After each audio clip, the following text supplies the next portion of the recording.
ভারতের ভূখণ্ড বাংলাদেশে পরিণত হলো। ছেলেরাও চাকরি করে, মেয়েরাও চাকরি করে। বন্দি জীবন ছিলাম, এখন আমরা ভালো কথা। আজ 31 জুলাই, মধ্যরাত।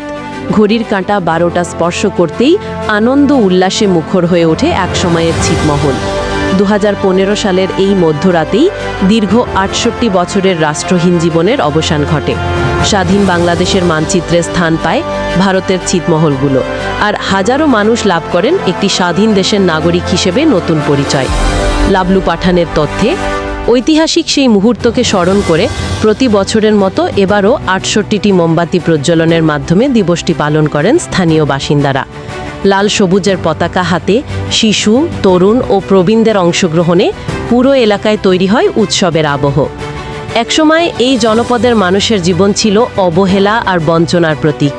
বিদ্যুৎ ছিল না, চলাচলের উপযুক্ত রাস্তা ছিল না, শিক্ষা ও চিকিৎসা সহ মৌলিক নাগরিক সুবিধা থেকেও তারা বঞ্চিত ছিলেন।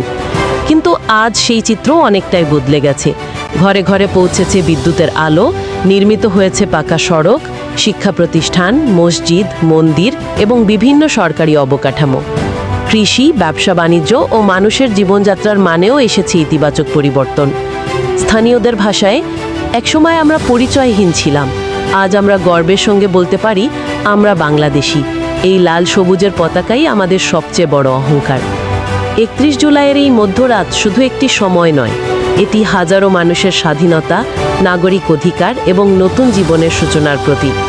সেই ইতিহাসকে বুকে ধারণ করেই এগিয়ে চলছে বাংলাদেশের এই জনপদ।